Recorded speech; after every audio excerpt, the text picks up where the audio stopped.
তাজহাট রাজবাড়ির অভিশাপ পর্ব 5 রক্তচক্ষুর ওপারে। ফাটল ধরা দরজার মাঝখান থেকে সেই চোখটা আমার দিকে তাকিয়েছিল। আমি জীবনে অনেক ভয়ঙ্কর জিনিস দেখেছি, কিন্তু এমন কিছু কখনো দেখিনি। আর সেই মুখটা হাসছে ধীরে ধীরে, নিষ্ঠুরভাবে। মনে হচ্ছিল ওটা আমাকে চিনে ফেলেছে, আমাকেই খুঁজছিল। থাম! আরেকটা আঘাত পড়ল দরজায়। রাকিব আতঙ্কে চিৎকার করে উঠল। রাজকুমারী মৃণালিনী জানালার দিকে আঙুল তুলে বলল, দৌড় দাও, ওখান দিয়েই বের হতে হবে। আমরা জানালার কাছে গিয়ে থমকে গেলাম, কারণ জানালার ওপাশে কিছুই নেই, একদম কিছুই না। না কোনো বাগান, না কোনো দেয়াল, শুধু অন্ধকার, অসীম কালো শূন্যতা। মনে হচ্ছিল জানালার ওপাশে পৃথিবীই নেই। আমি আতঙ্কে পিছিয়ে এলাম। এখানে লাফ দিলে তো মরে যাব, মৃণালিনী তীব্র গলায় বলল।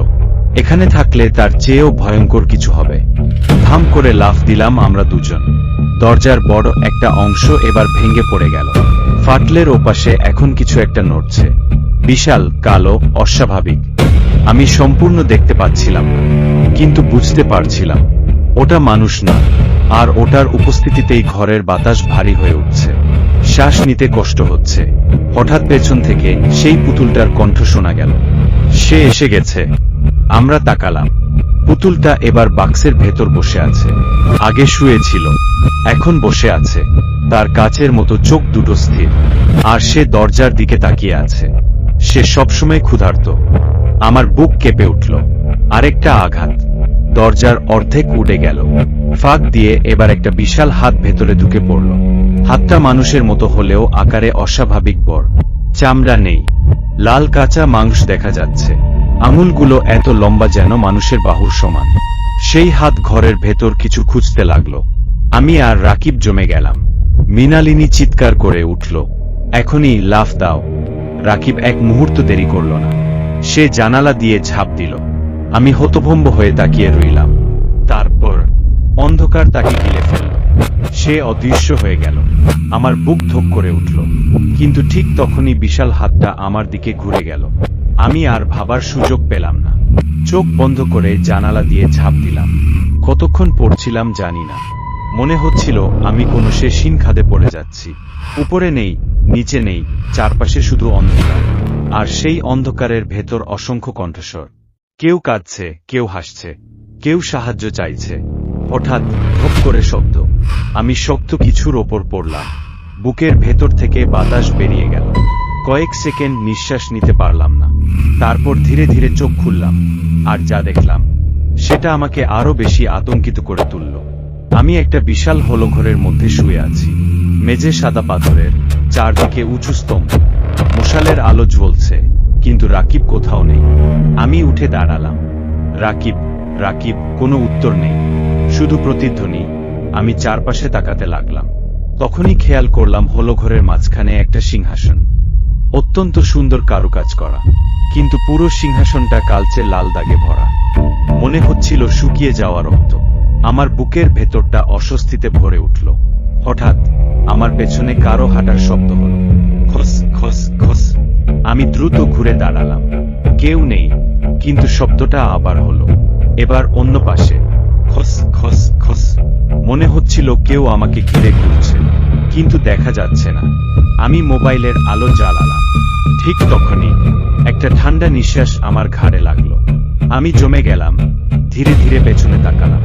আবার কেউ নেই, কিন্তু মেঝেতে একটা ছায়া দেখা যাচ্ছে।